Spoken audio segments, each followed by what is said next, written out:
Nah, perkenalkan, saya Dara Sapitri Hilman dengan NPM 205060111, perwakilan dari kelompok 4 izin bertanya, apakah pembelajaran e-learning ini sangat efektif digunakan untuk di sekolah dasar? Baik, terima kasih Dera. Jangan lupa pertanyaannya ditulis ulang di room chat. Selanjutnya, Mila. Perkenalkan, nama saya Mila Anggraini dengan NPM 2050600102, perwakilan dari kelompok 6, izin bertanya, bagaimana peran guru dalam proses pembelajaran jarak jauh? Terima kasih. Baik, terima kasih Mila. Jangan lupa ditulis lagi di room chat. Selanjutnya ke Fikir ya. Perkenalkan, saya Fikria Parasektiani dengan NPM 205060105. Izin bertanya, apakah pembelajaran berbasis e-learning ini dapat mengubah siswa yang pasif menjadi aktif ataukah sebaliknya? Terima kasih. Terima kasih Fikriah. Jangan lupa ditulis lagi ya di room Zoom pertanyaannya. Baik, untuk kelompok 9 yang ingin menjawab 3 pertanyaan dari audiens, boleh. Moderator izin menjawab pertanyaan dari Mila. Silakan Meira.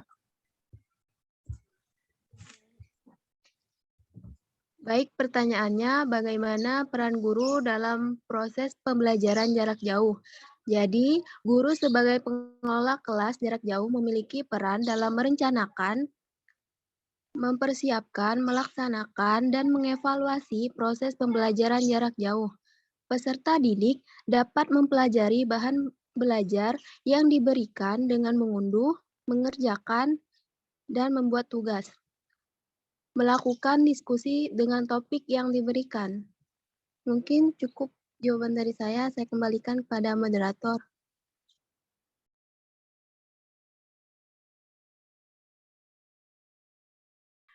Baik, terima kasih Meira. Bagaimana Mila? Apakah sudah dimengerti? Sudah, terima kasih. Terima kasih. Selanjutnya ke kelompok 9, apakah ada yang ingin menjawab lagi?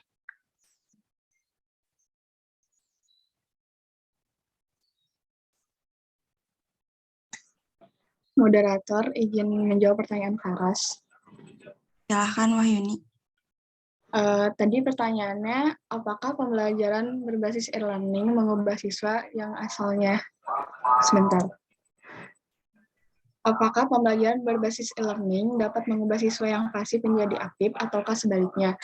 Kalau menurut saya ya, e-learning itu dapat membuat siswa yang pasif itu bisa menjadi aktif karena e-learning itu bisa menjadi ruang atau waktu gitu. Jadi siswa itu memiliki banyak waktu untuk memikirkan apa sih tindakan dalam melakukan kegiatan pembelajarannya, karena di e-learning itu bukan hanya meletakkan sekedar materi aja, tapi anak itu dapat berperan aktif dalam misalkan dalam forum diskusinya dan sebagainya gitu. Mungkin cukup sekian yang dapat saya sampaikan. Saya kembalikan kepada moderator.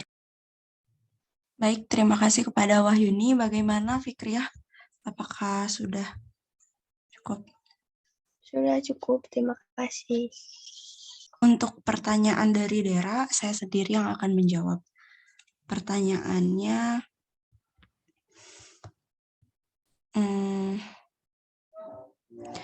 apakah pembelajaran e-learning ini efektif untuk pembelajaran di sekolah dasar? Baik, kan tadi seperti yang sudah dijelaskan tadi bahwa pembelajaran e-learning ini mempunyai kelebihan dan kekurangan. Nah, kelebihannya itu diantaranya udah mengikuti perkembangan zaman. Terus waktu yang dilakukan lebih fleksibel, menghemat waktu proses pembelajaran, dan mengurangi biaya perjalanan gitu. Nah, tapi kan ada kekurangannya juga, yaitu banyak faktor yang mempengaruhi pembelajaran e-learning ini jadi terhambat.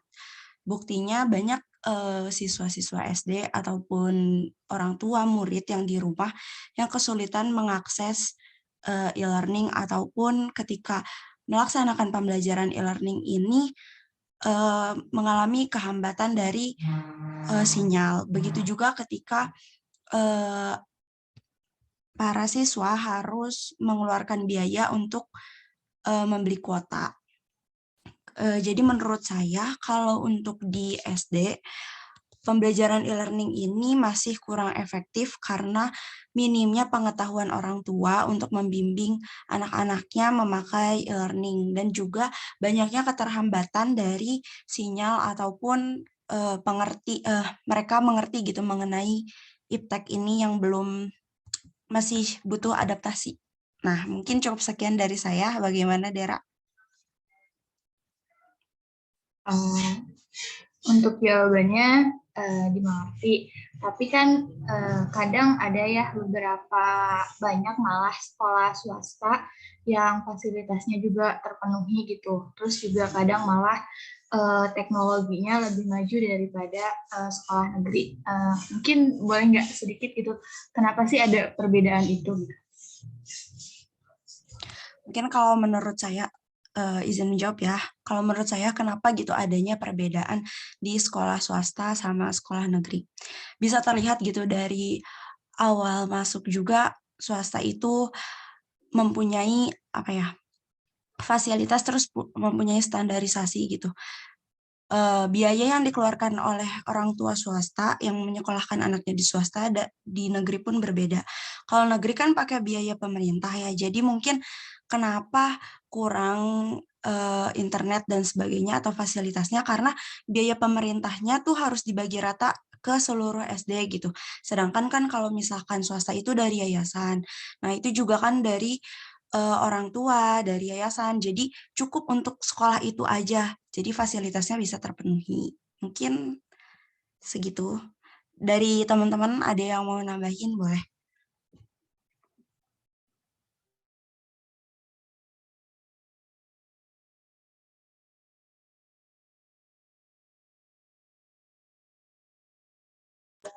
Mungkin cukup aja, moderator. Kayak gimana, Dera? Jawabannya udah sangat kelas, terima kasih. Baik, terima kasih. Mungkin cukup sekian presentasi dari kelompok 9. Kurang lebihnya mohon dimaafkan. Saya serahkan ke moderator kelompok 10. Terima kasih. Baik, terima kasih kepada Bila. Di sini saya Fadila Samasyarani akan membuka untuk kelompok 10. Bismillahirrahmanirrahim. Assalamualaikum warahmatullahi wabarakatuh. Untuk mengefisiensikan waktu, langsung saja di share screen videonya. Kepada Dinan, saya persilahkan.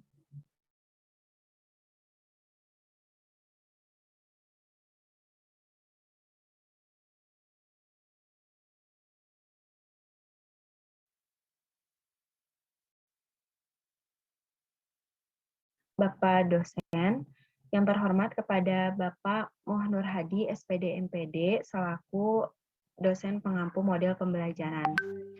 Sebelumnya, perkenalkan saya Fadila Samasyarani dengan NPM 2050699 sebagai moderator sekaligus pemateri dari kelompok 10. Pada kesempatan kali ini, kelompok 10 akan menjelaskan mengenai model pembelajaran STEM atau singkatan dari Science, Technology, Engineering, and Mathematics. Kelompok 10 terdiri dari yang kedua ada Dinan Nadia Latifa dengan NPM 2050692.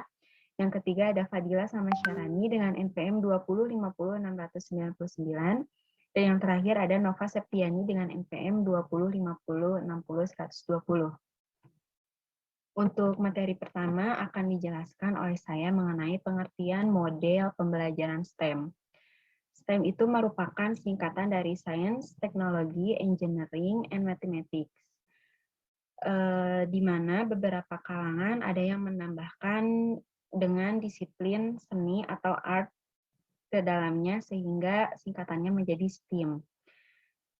STEM yang digagas oleh negara Amerika Serikat ini merupakan sebuah model atau pendekatan yang menggabungkan keempat disiplin ilmu tersebut secara terpadu ke dalam metode pembelajaran yang berbasis masalah dan kejadian kontekstual sehari-hari. Metode pembelajaran berbasis STEM ini menerapkan pengetahuan dan keterampilan secara bersamaan untuk menyelesaikan suatu kasus.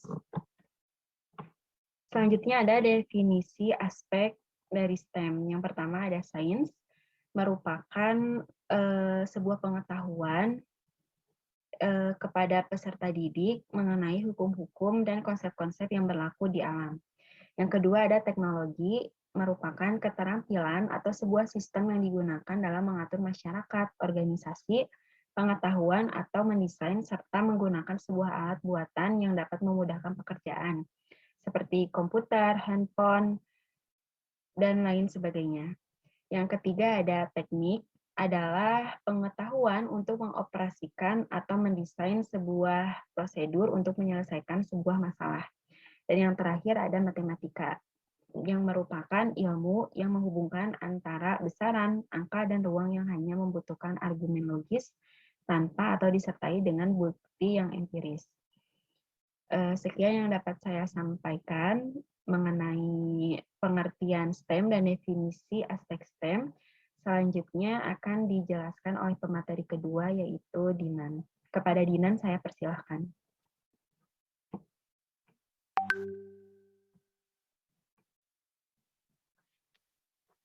Assalamualaikum warahmatullahi wabarakatuh. Perkenalkan, nama saya Dina Nadia Latifah dengan NPM 20500092. Di sini saya akan melanjutkan materi selanjutnya, yaitu mengenai langkah model pembelajaran STM.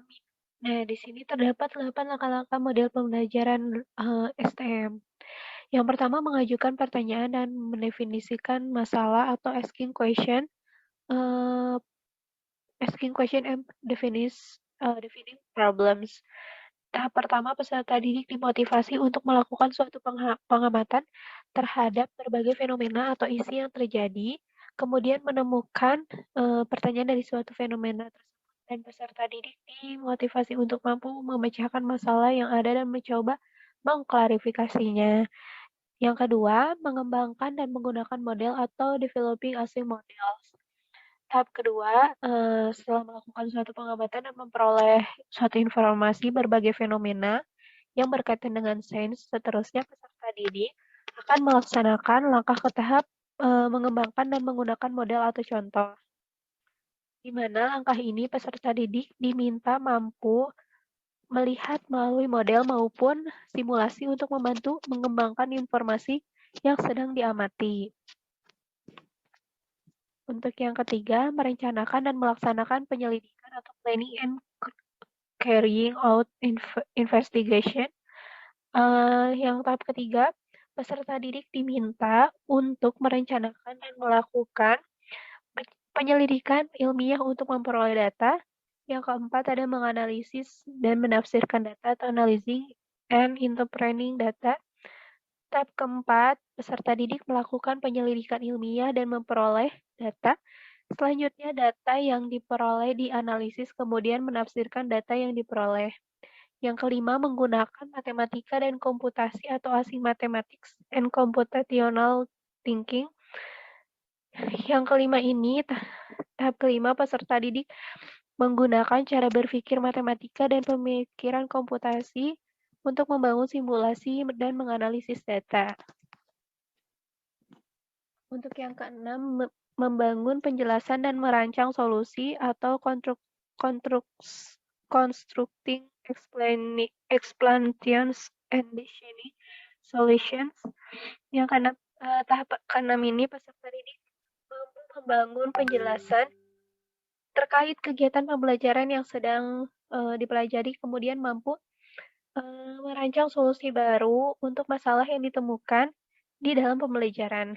Yang ketujuh, argumentasi dan bukti atau engaging in argument from evidence.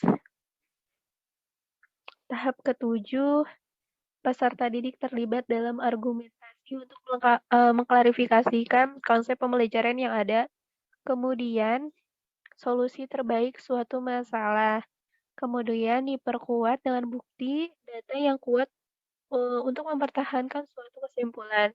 Yang kedelapan, yang terakhir ini memperoleh, mengevaluasi, dan mengkomunikasikan informasi atau obtaining, evaluating, and communicating information.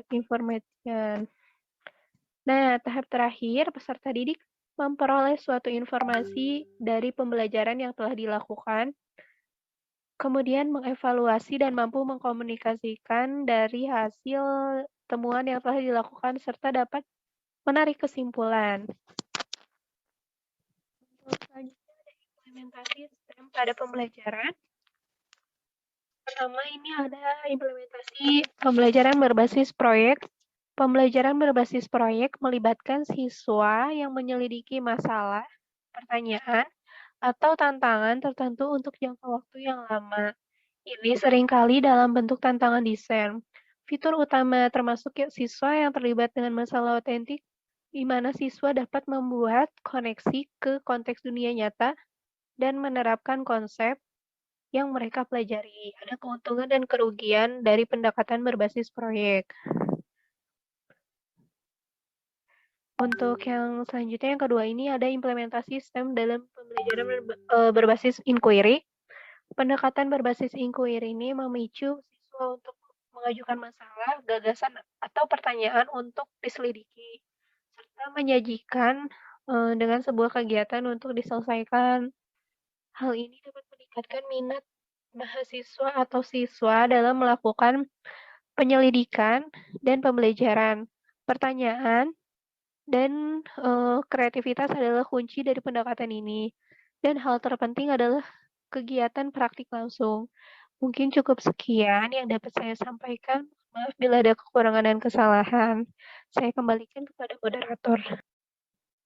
Terima kasih kepada Jinan yang telah membahas mengenai langkah-langkah dari model pembelajaran STEM dan juga implementasinya. Selanjutnya untuk materi selanjutnya akan disampaikan oleh Nova. Kepada Nova saya persilahkan. Saya Nova Septiani, NPM 2050601120. Di sini saya akan melanjutkan materi. Yang ketiga ada implementasi STEM dalam pembelajaran berbasis masalah. Dalam pembelajaran berbasis masalah, siswa bekerja untuk memecahkan masalah terbuka. Ini biasanya merupakan masalah yang siswa hubungkan dalam kehidupan nyata. Hal ini bertujuan untuk menantang mereka untuk berpikir secara berbeda dalam menemukan solusi. Komponen penting dari pembelajaran berbasis masalah adalah memastikan bahwa masalah memiliki banyak solusi yang dapat ditentukan melalui pemikiran kreatif dan kritis. Komponen penting dari pembelajaran berbasis masalah adalah memastikan bahwa masalah memiliki banyak solusi yang dapat dilakukan atau ditentukan melalui pemikiran kreatif dan kritis. Siswa memiliki kesempatan untuk merancang, membuat, dan menguji solusi mereka, serta mendesain. Menurut English and King, tahun 2015, beberapa guru merasa pendekatan berbasis masalah tidak akan berhasil di kelas karena setiap kelas akan cenderung mempelajari mata pelajaran tertentu, organisasi sekolah, dan praktik pedagogis yang berubah. Menurut Asgar, Englington, Rice, Jason, and Prim tahun 2012. Sementara, yang lain merasa dibatasi oleh pengujian standar sifatnya spesifik. Selanjutnya di sini ada keunggulan dan tantangan model pembelajaran. Terdapat 5 keunggulan. Yang pertama, gaya belajar berbasis diskusi. Pada STEM, para siswa didorong untuk giat membaca sehingga mereka tak dapat ke kelas dengan kepala kosong. Selain itu, kegiatan belajar mengajar bersifat lebih terbuka dan siswa dilatih untuk berani mengemukakan pendapatnya di muka umum sejak dini. Kelas menjadi wadah berdiskusi beragam topik dan berfokus kepada ide, bukan memperoleh informasi secara pasif. Menariknya, para siswa merupakan penggerak diskusi, bukan guru. Jadi, keduanya bisa berperan sebagai feeder maupun challenger dari sebuah gagasan. Yang kedua, STEM dikenal sebagai metode pembelajaran terapan. Sistem pendidikan yang berbasis sains, teknologi, engineering, dan math ini merupakan pembelajaran terapan yang digunakan pendekatan antar ilmu. Aplikasi STEM ini dibarengi dengan pembelajaran aktif dan berbasis pemecahan masalah sehingga siswa didik dapat berpikir berpikir kritis dan analitis, serta fokus kepada solusi. Yang ketiga, ada membuat siswa menjadi pemecah masalah. Selain itu, siswa dapat menjadi penemu, inovator, mampu mandiri, pemikir yang logis, melek teknologi, mampu menghubungkan budaya dan sejarahnya dengan pendidikan, dan mampu menghubungkan pendidikan STEM dengan dunia kerja menurut Morrison tahun 2006. Yang keempat, ada memiliki pemahaman yang lebih baik tentang masalah dunia nyata. Siswa dapat melihat bagaimana STEM diterapkan di dunia yang menambah makna pada apa yang diajarkan di kelas. Mereka memiliki pemahaman yang lebih baik tentang masalah dunia nyata dan bagaimana menyelesaikannya. Yang kelima, siswa dapat memahami bagaimana pengetahuan di setiap disiplin digabungkan dalam karir yang berbeda. Berikut ini kemungkinan beberapa hambatan atau tantangan dalam implementasi STEM menurut Ejiwale tahun 2013. Di antaranya, yang pertama, persiapan mengajar yang buruk dan kurangnya ketersediaan guru STEM yang berkualitas. Kualitas persiapan guru sangat penting untuk membantu siswa mencapai standar akademis yang lebih tinggi. Banyaknya penelitian yang menunjukkan adanya hubungan antara persiapan guru yang buruk dalam matematika dan sains dengan presensi siswa. Guru yang akan didedikasikan untuk mengajar STEM harus dilengkapi dengan pengetahuan konten yang mendalam tentang STEM dan keterampilan pedagogis yang tinggi untuk mengajar siswa agar dapat membantu siswa mencapai pemahaman mendalam tentang STEM untuk pemanfaatan selanjutnya dalam kehidupan dan karir mereka. Kemudian yang kedua, kurangnya investasi dalam pengembangan profesional guru. Kurangnya investasi dalam pengembangan profesional guru agar memiliki basis pengetahuan yang kuat telah dikaitkan dengan kinerja siswa yang buruk. Oleh karena itu, mentoring kerja guru baru oleh guru yang sudah berpengalaman sangat dibutuhkan. Dengan adanya mentoring, guru baru akan memperoleh peluang untuk berkolaborasi dengan rekan kerja yang sudah ahli dan mendapatkan bantuan dalam mengelola tugas. Hal ini akan memungkinkan mereka melaksanakan proses pembelajaran dengan efektif. Yang ketiga, kurangnya koneksi dengan individu pembelajar lain dalam berbagai macam cara. Untuk meningkatkan kinerja siswa dalam program STEM, mereka secara individu harus terhubung dengan berbagai cara untuk meningkatkan pembelajaran di bidang STEM. Penelitian terbaru dalam pembelajaran berbasis proyek menunjukkan bahwa proyek dapat meningkat minat siswa pada STEM karena mereka melibatkan siswa dalam memecahkan masalah otentik, bekerja dengan orang lain, dan membangun solusi nyata. Yang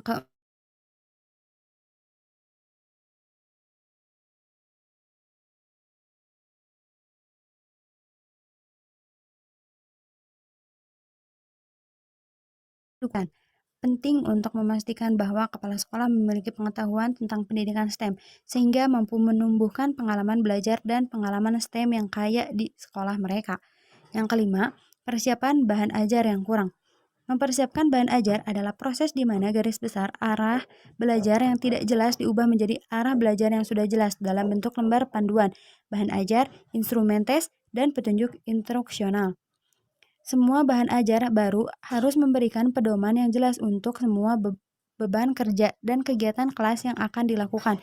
Ketika hasil belajar yang jelas dan spesifikasi diidentifikasi, guru tidak hanya dapat memutuskan instruksi mereka pada hasil belajar tersebut, tetapi juga dapat menghubungkan penilaiannya langsung dengan hasil belajar.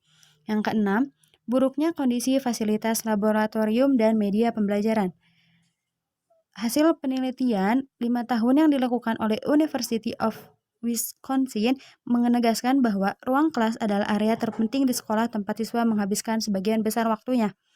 Waktu dan kepadatan di ruang kelas dapat membuat fasilitas aktivitas siswa menjadi kurang efektif. Oleh karena itu, lingkungan kelas atau laboratorium harus dibuat kondusif untuk belajar. Namun, banyak sekolah tidak dilengkapi dengan peralatan dan media pembelajaran yang diperlukan. Oleh karena itu, guru harus pandai dan harus belajar berimprovisasi. Dan yang terakhir, kurangnya pemberian pengalaman langsung bagi siswa. Cara lain dalam pendidikan STEM yang sukses adalah memberikan pengalaman langsung kepada siswa untuk belajar atau bekerja di industri atau kegiatan praktikum yang dibutuhkan oleh industri di masa depan. Melalui pendekatan ini, para siswa akan memahami apa yang dimaksud dengan karir bidang STEM dengan yang akan mereka gunakan di tempat kerja. Selain itu, Magang dan pendidikan kooperatif yang baik akan bermanfaat. Reformasi ini akan membuat pembelajaran berpusat pada siswa. Mungkin cukup sekian materi yang dapat saya sampaikan. Saya kembalikan kepada moderator. Terima kasih.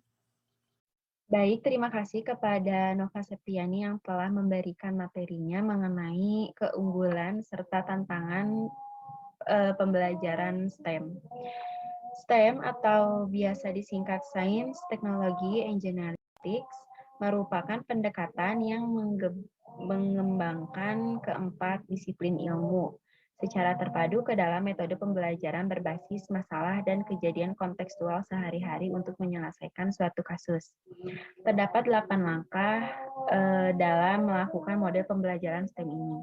Begitu juga ada keunggulan di antaranya yaitu menjadikan gaya belajar berbasis diskusi. Sistem pembelajaran STEM ini juga dapat membuat siswa menjadi pemecah masalah. Siswa dapat melihat bagaimana STEM diterapkan di dunia dan siswa juga dapat memahami bagaimana pengetahuan di setiap aspek yang digabungkan dalam karir yang berbeda.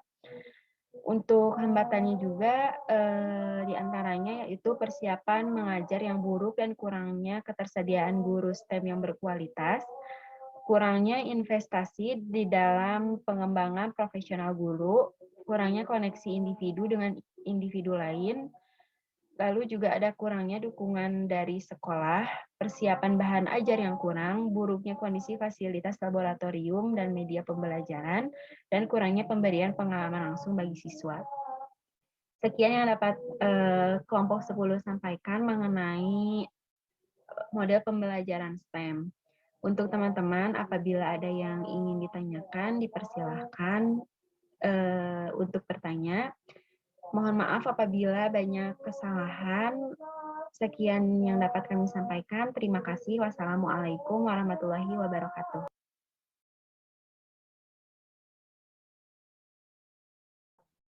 Baik, selanjutnya kami akan menampilkan video pembelajaran.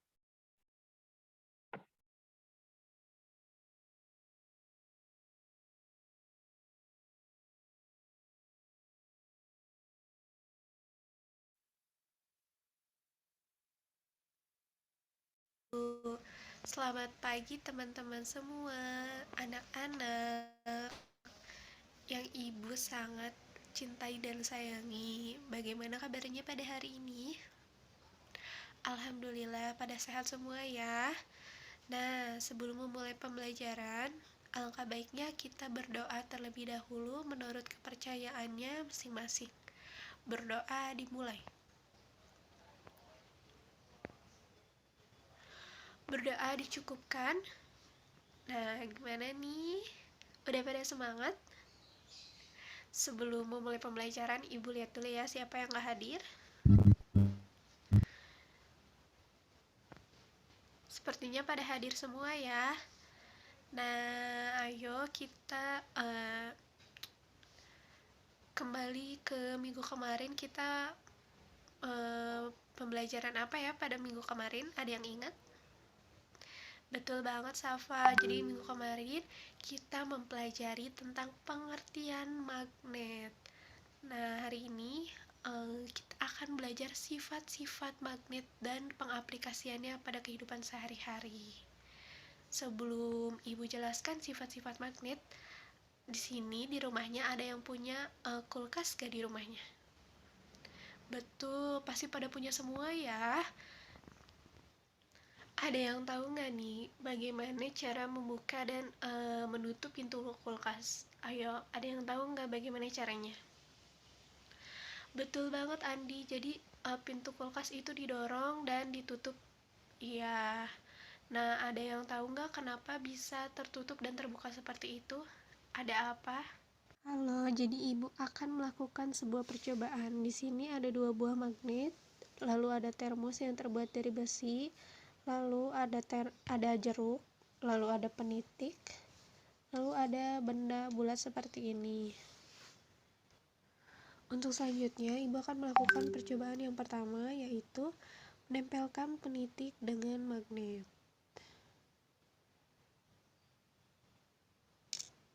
Nah, jika sudah dekat, Penitik ini akan menempel kepada magnet. Lalu, ibu akan melakukan percobaan yang kedua, menempelkan magnet ke sebuah termos yang terbuat dari besi. Jika dijauhkan seperti ini, tidak ada sifat tarik-menarik. Jika sudah mendekat, magnet tersebut akan menempel di sebuah termos. Seperti ini. Lalu, percobaan yang kedua, ibu akan melakukan penarikan jeruk dengan magnet, sebuah magnet. Jeruk ini tidak memiliki sifat, tidak ada sifat terbuat dari besi, baja, atau lain sebagainya, atau kita sebut non-magnet. Tidak ada pergerakan dan tidak ada penempelan sama sekali. Seperti itu. Aku akan bertanya tentang kulkas seperti yang pertama. Bagaimana jika pintu kulkas terbuka dengan cukup waktu yang lama karena pintu tersebut tidak bisa tertutup dengan sempurna? Ada yang bisa jawab? Betul. Tidak, kulkas tidak akan menjadi dingin lagi. Betul sekali.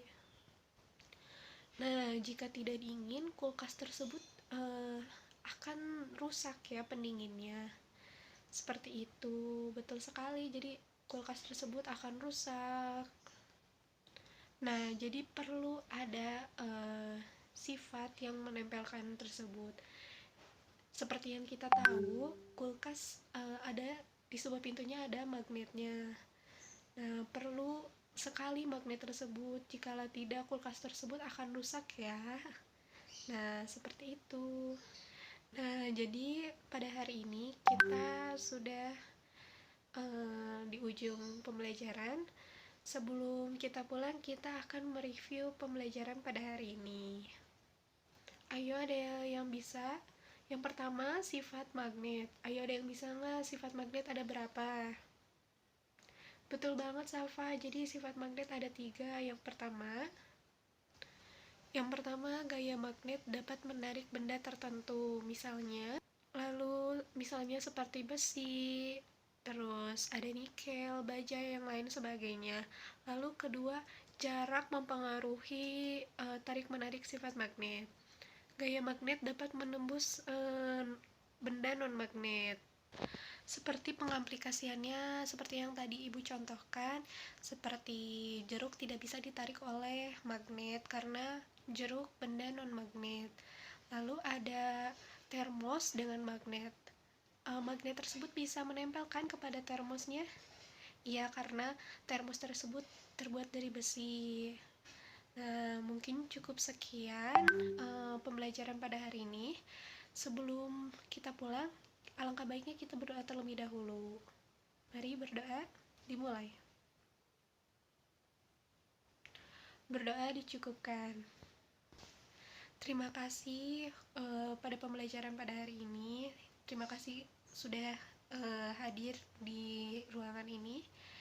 Mohon maaf bila Ibu ada kesalahan dan kekurangan. Wassalamualaikum warahmatullahi wabarakatuh.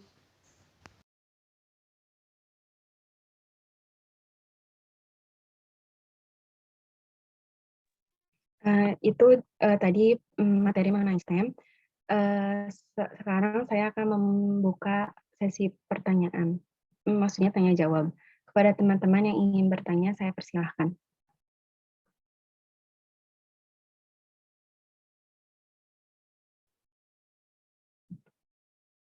Baik, kepada Elia. Perkenalkan, saya Elia Udianini dan NPM 20506119. Izin bertanya, menurut kelompok kalian, apakah STEM ini penting dalam pembelajaran? Jika iya, sebutkan apa alasannya. Terima kasih. Terima kasih kembali kepada Elia yang sudah bertanya. Apakah kepada teman-teman ada yang mau bertanya lagi?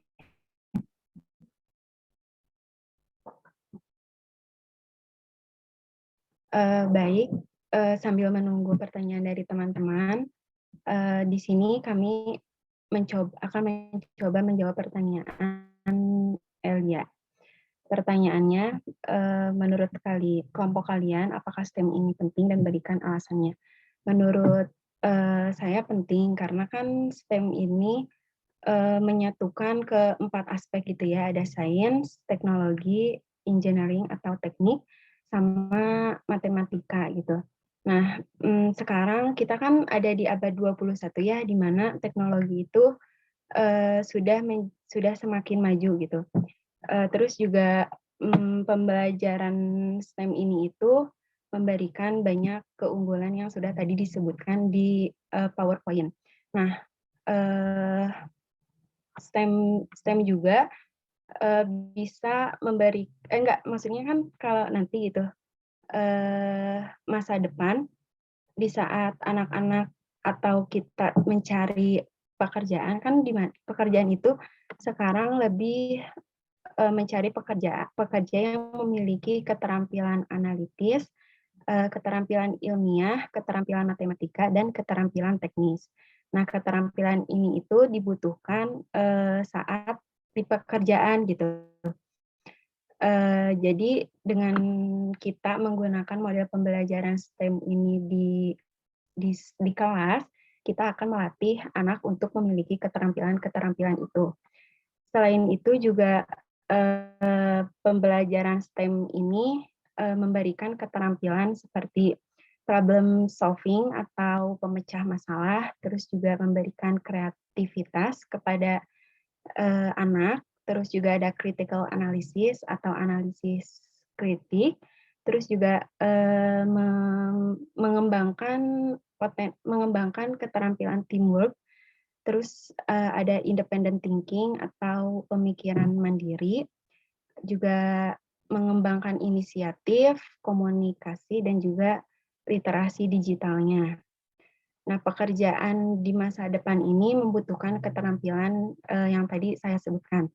Itu kenapa memilih mata pelajaran dengan menggunakan model pembelajaran ini dapat membuka pintu karir yang menarik dan berkembang di masa depan nanti. Melalui pembelajaran ini juga anak-anak dapat memecahkan masalah di dunia nyata dan memiliki kemampuan untuk beradaptasi dengan setiap perubahan yang ada. Jadi pembelajaran STEM ini penting bagi peserta didik maupun guru. Mungkin seperti itu yang jawaban dari saya. Apakah kepada teman-teman ada yang mau menambahkan? Moderator izin menambahkan. Iya, silakan Nova. Benar sekali apa yang dikatakan oleh Fadila. Di sini saya akan menambahkan sedikit jawaban.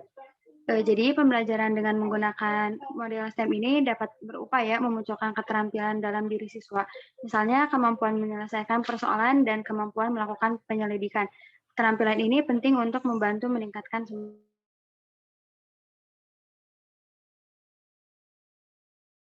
dan STEM ini akan mengembangkan keterampilan yang dibutuhkan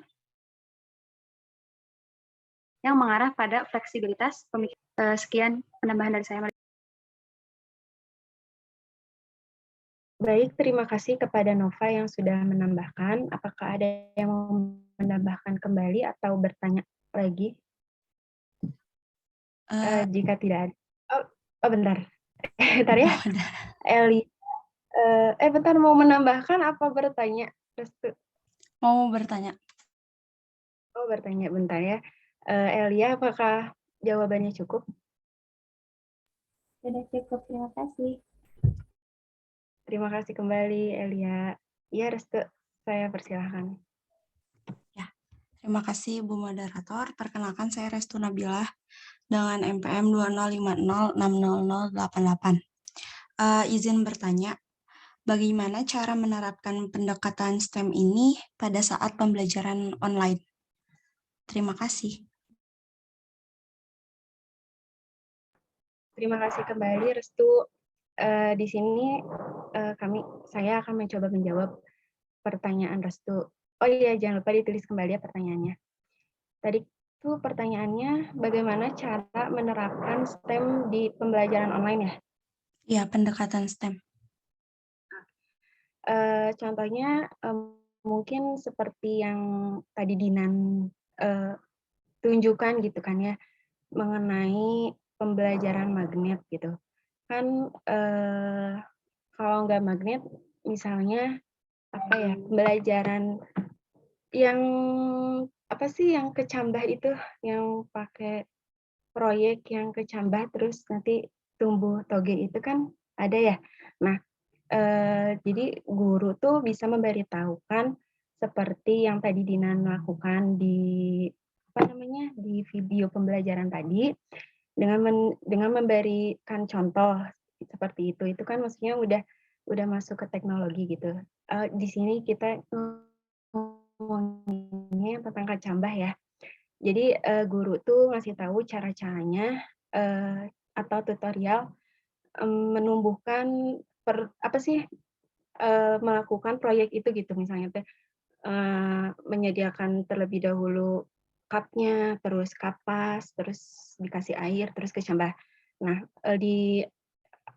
dicontohkannya tuh melalui video. Nah, itu kan udah termasuk teknologi ya, melalui Zoom gitu. Itu kan udah teknologi juga. Terus sainsnya juga mendapatkan dari pengetahuan bahwa jika misalnya kalau tumbuhan mendapatkan sinar matahari yang cukup, terus air yang cukup dan juga udaranya pas, maka si tumbuhan tuh akan tumbuh dengan cepat gitu, dengan berkembang sesuai dengan tahapannya. Nah, itu dari sisi sainsnya. Terus dari sisi tekniknya ya itu yang tadi gitu. Yang susunan-susunan itu kan itu merupakan sebuah teknik juga ya. Kalau ada yang salah nanti tolong dikoreksi ya. Terus misalnya di sisi matematikanya tuh ada misalnya pengukuran batang-batang dari si toge itu gitu. Itu kan matematika itu sebuah angka gitu kan. Jadi mau itu dalam bentuk sentimeter atau apapun ya itu tetap matematika ya kan, karena angka gitu. Jadi contoh penerapannya ya mungkin seperti itu, tapi dilakukannya ya online. Mungkin itu bila apakah cukup atau ada yang mau menambahkan atau ada yang mau menyanggah, saya persilahkan.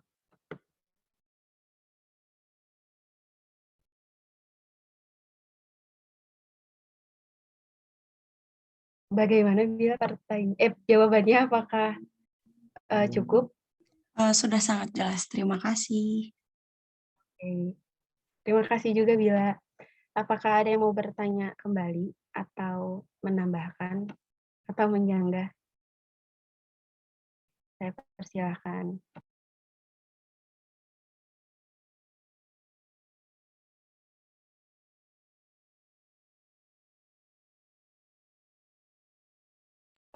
Baik, mungkin udah cukup kali ya. Jadi di sini saya akan sebelum ditutup saya akan memberikan kesimpulan terlebih dahulu. Pendidikan merupakan suatu proses untuk mencerdaskan manusia melalui interaksi terus-menerus antara pendidik dan muridnya dengan menggunakan berbagai pendekatan dan model agar pembelajaran yang ingin disampaikan dapat dipahami dan dapat diaplikasikan dalam kehidupan. Pada saat ini, pendekatan STEM dan model pembelajaran yang berbasis konteks dan lingkungan sekitar menjadi pilihan dalam upaya meningkatkan sumber daya manusia. Tuntunan pengetahuan, keterampilan, sikap, dan dunia kerja abad 21 mengharuskan pendidik berkembang dan pembelajaran harus bermakna. Berbagai pendekatan dan model akan terus dikembangkan sesuai kebutuhan dan untuk memastikan pembelajaran telah sesuai tujuan. Salah satu tanda pembelajaran telah terjadi adalah apabila terdapat perubahan di kalangan pelajar. Mungkin sekian yang dapat kelompok 10 sampaikan. Mohon maaf apabila ada kesalahan, baik dalam materi maupun menjawab pertanyaan, atau bahkan dalam video pembelajarannya. Untuk itu, terima kasih. Wassalamualaikum warahmatullahi wabarakatuh. Waalaikumsalam warahmatullahi wabarakatuh.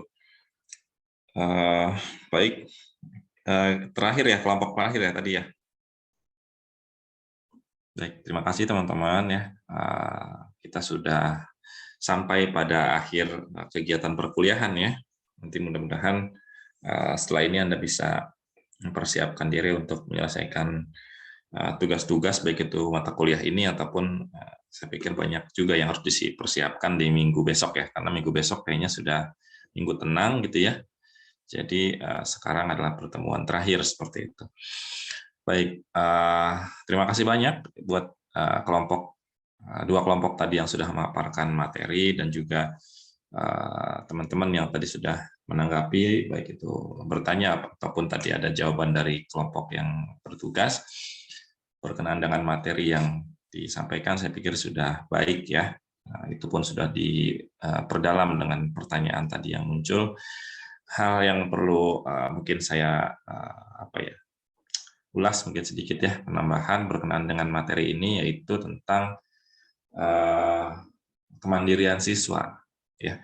Jadi materi-materi yang tadi kita sampaikan gitu ya, kita diskusikan juga dengan materi-materi sebelumnya berkenaan dengan model pembelajaran. Ada hal yang menarik, yaitu berkenaan dengan bagaimana model-model pembelajaran itu dapat berjalan sesuai dengan apa tujuan dan apa yang direncanakan oleh guru gitu ya sebelum menerapkan model pembelajaran tersebut. Entah itu melalui e-learning ataupun dengan model-model pembelajaran kooperatif atau model pembelajaran yang menekankan siswa untuk berpikir kritis dan lain sebagainya. Hal yang menarik yang perlu Anda perhatikan adalah bagaimana Anda melatih atau memancing gitu ya, membuat trigger untuk memunculkan kemandirian belajar siswa. Karena itu penting, teman-teman. Ya, kalau bahasa Inggrisnya self-regulated gitu ya, self-regulated. Anda banyak lah kalau mau mencari tentang ini, saya pikir sudah banyak yang meneliti tentang self-regulated atau kemandirian belajar siswa. Kenapa ini menjadi penting? Karena model-model pembelajaran yang kita diskusikan selama 1 semester ini, core-nya adalah atau apa ya, core itu inti gitu ya. Inti dari model-model itu adalah bagaimana siswa itu mampu belajar secara aktif dan pembelajaran berpusat pada siswa, gitu kan ya. Model medianya bisa apa saja, bisa media e-learning atau apa lain sebagainya. Tapi intinya adalah bagaimana pembelajaran yang kita sajikan itu konsepnya adalah pembelajaran yang berpusat pada siswa. Sehingga ketika pembelajarannya itu tujuannya adalah memunculkan nuansa siswa aktif gitu ya. Siswa itu menjadi pusat dari satu proses pembelajaran. Hal yang saya pikir penting adalah bagaimana guru itu mampu melatih kemandirian belajar. Ya. Kalau simpelnya, kalau zaman dulu mah guru teh kayak yang nyuapin lah, gitu kan? Ya, nyuapin ilmu langsung ditelan gitu sama murid-muridnya. Nah, di pembelajaran abad 21 ini, ya model-model pembelajaran yang muncul dan lain sebagainya itu mengharuskan bahkan ya, atau menuntut siswa itu lebih aktif, artinya siswa itu lebih mandiri dalam proses pencarian informasi dalam kegiatan belajar.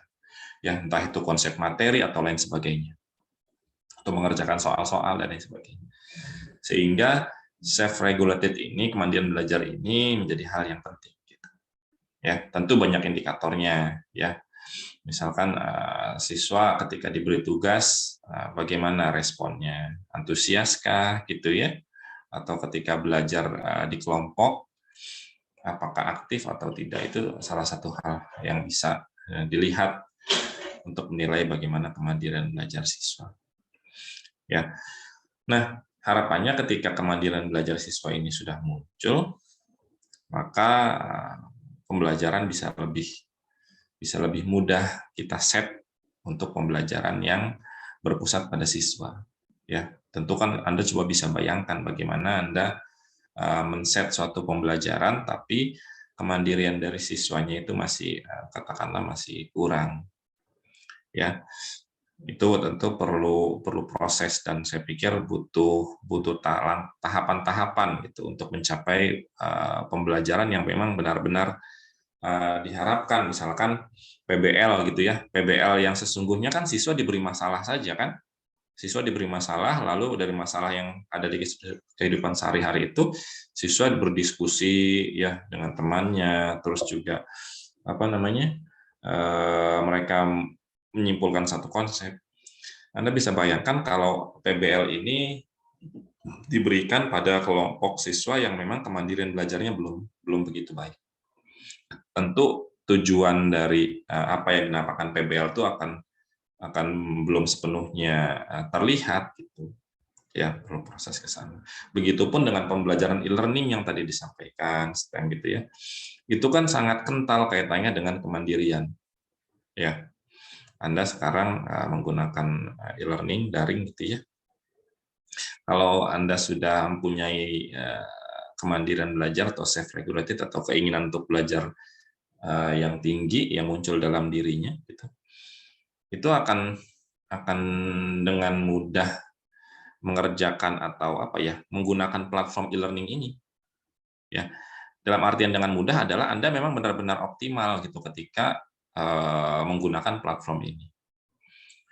Memang gitu ya mudah sih digunakan, cuman kan apakah kegiatannya itu bisa sepenuhnya terserap atau tidak kan itu kembali lagi pada kesiapan siswanya itu sendiri.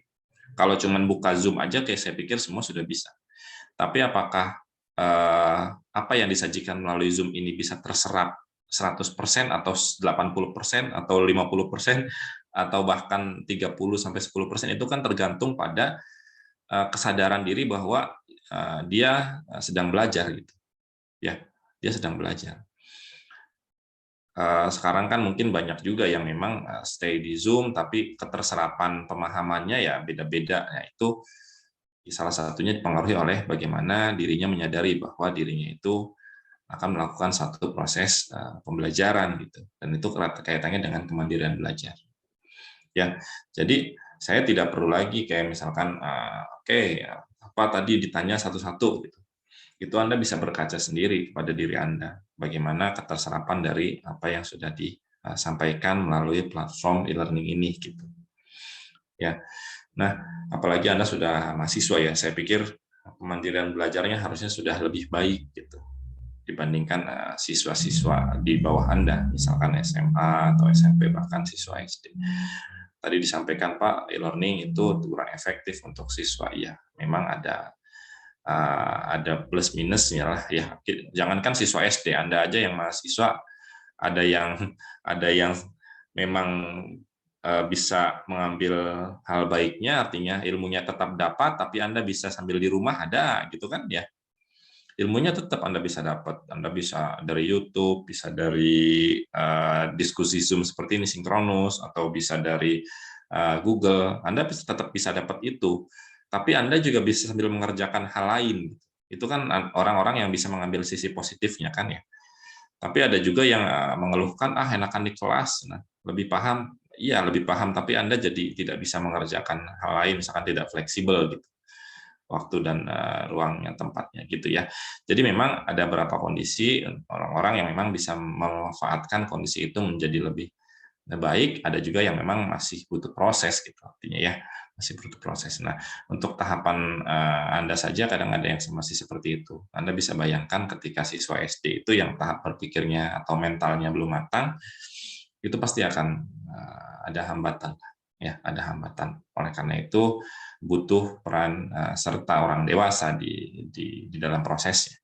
Dalam prosesnya entah itu baik itu guru ataupun keluarga gitu ya, untuk mendampingi anak-anaknya itu belajar ya, apalagi saya pikir tingkat efektivitas dari konsentrasi anak ketika Zoom itu kayaknya sinkronis itu kayaknya lebih cepat menurun dibandingkan dengan tatap langsung ya kayaknya. Kalau saya pernah baca lihat di satu tayangan itu ada yang meneliti bahwa efektivitas orang belajar itu fokusnya 30 menit. Ya, ketika dia sudah 30 menit itu kalau dilanjutkan menit ke 31 sampai sekiannya kalau masih lanjut itu akan kurang efektif. Ya, di otak, di penyerapannya lah katakanlah seperti itu. Apa yang harus dilakukan ketika sudah 30 menit misalkan ya sudah fokus belajar 30 menit itu istirahat, bener-bener istirahat, jangan mikirin yang sedang dipelajari. Bisa apa saja, misalkan bisa chat dengan someone gitu ya, atau bisa sekedar dengerin musik dulu, atau bisa keluar peregangan, pokoknya lihat yang jauh misalkan ya.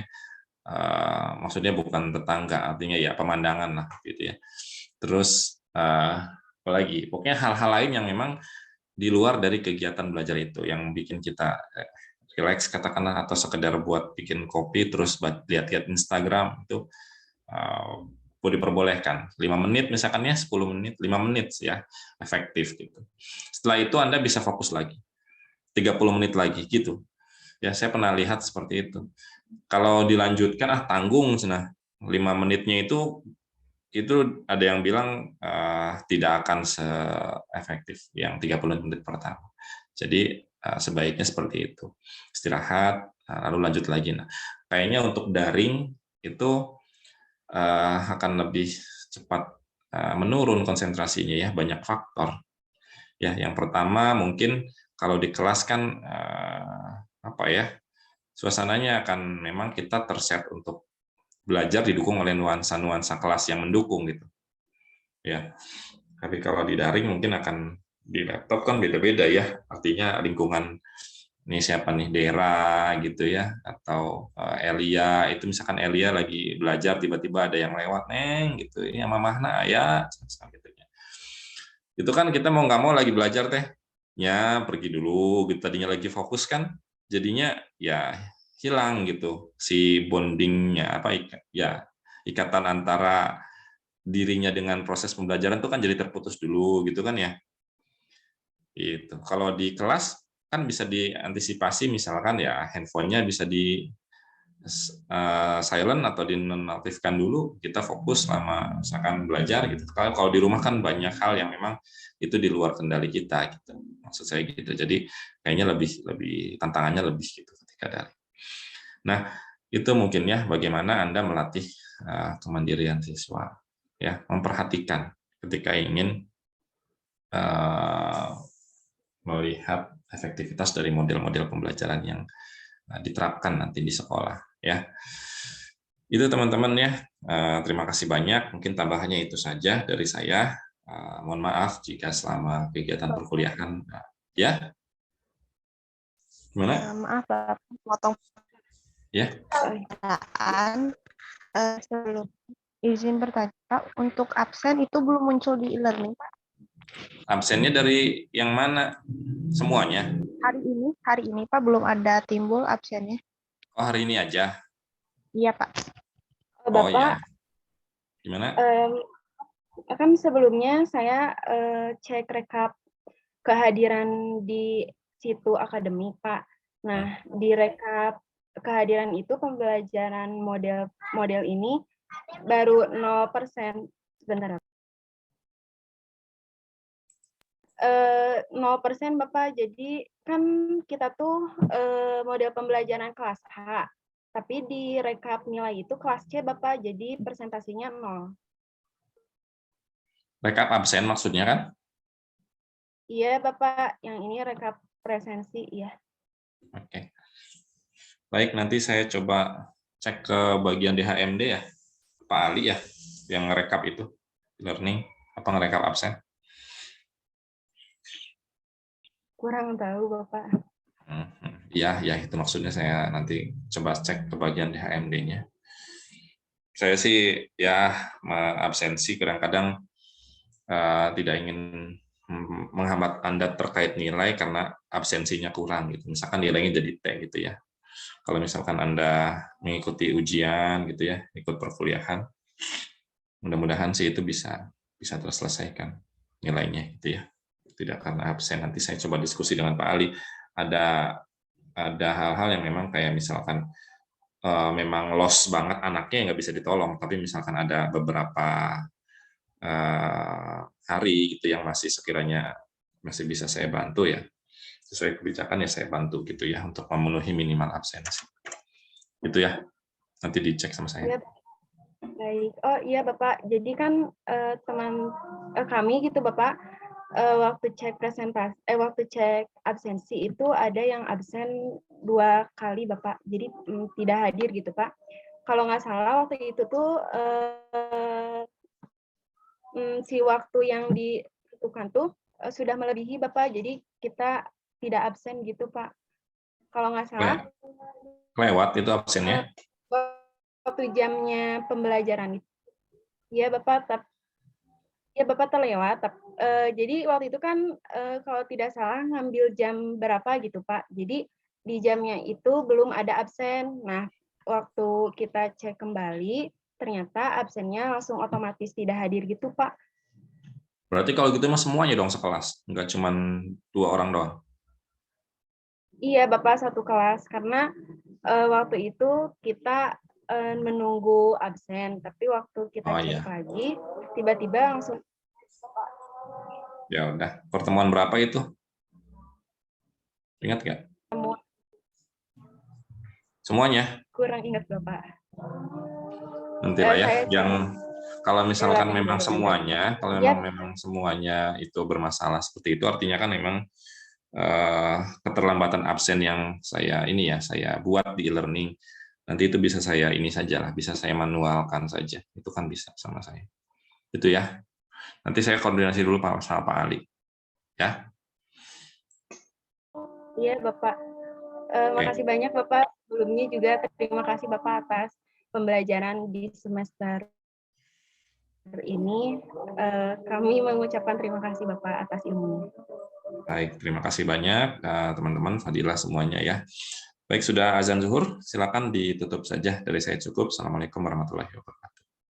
Waalaikumsalam warahmatullahi wabarakatuh. Terima kasih Pak. Sama-sama, sukses ya. Saya izin live ya. Iya Pak.